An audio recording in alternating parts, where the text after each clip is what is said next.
Saint-Valahougue, port de pêche de la côte est du Cotentin. Au matin d'un grand jour de fête et de prière.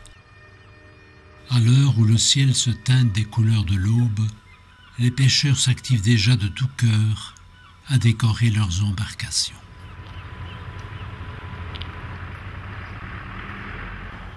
Dans les rues de la ville, les habitants ne sont pas en reste. 6 comités de quartier et leurs bénévoles s'affairent aux préparatifs de la fête. Une myriade de fleurs de toutes les couleurs. Le superlatif ici est de mise. 1000 paires de mains attentionnées ont une année durant assemblé le papier crépon en 1 million de fleurs. Les fleurs grimpent aux façades, s'assemblent en d'originales compositions, où se nouent d'infinies guirlandes, à l'image du lien social qui s'est créé entre les habitants des 17 communes participant au projet. Même les bourriches, détournés de leur usage, garnissent les quais fleuris du port.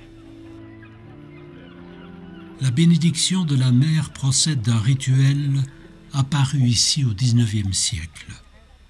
Il implore la protection divine des pêcheurs et de leurs familles et conjointement rend hommage aux disparus de la mer et prie pour le repos de leur âme.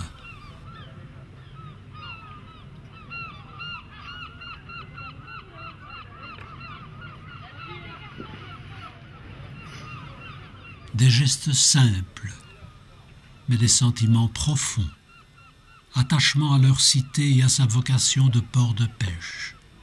Souvenir ému d'un parent, d'un ami qui a assuré cette vocation jusqu'à lui donner sa vie.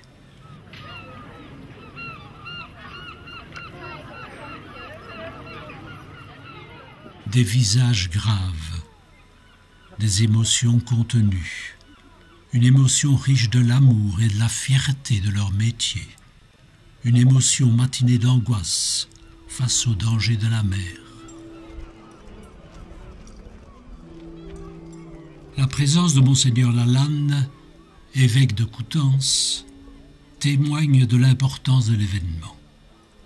Un événement qui n'a lieu que tous les 10 ans, réunissant alors une foule dense, aspirant à communier dans la foi et la mémoire. Plus d'1 an de préparation pour que la fête soit belle et que cette fête soit aussi l'occasion de faire mémoire de tous ceux et de toutes celles qui nous ont précédés, qui sont péris en mer, de leurs familles, de leurs enfants, de tous ceux et toutes celles qui ont donné leur vie.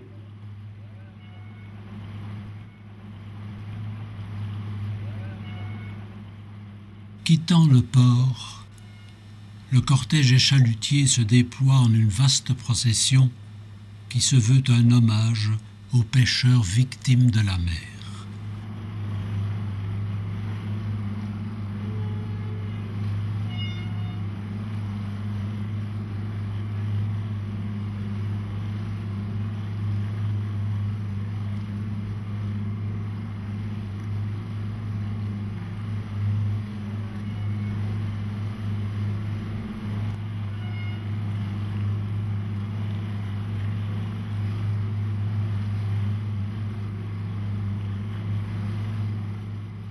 Image insolite que ce catafalque ballotté par les flots. Image poignante que ces gerbes de fleurs lancées à l'eau par l'équipage en un geste de prière. Chaque bateau, au retour de ce périple émouvant, s'immobilise un instant devant Monseigneur Lalanne et son épiscopale bénédiction. Point de sépulture pour les marins péris en mer. Mais cette absence n'affecte en rien le recueillement qui habite chacun et chacune présent en cette chapelle vouée au souvenir, la chapelle des marins.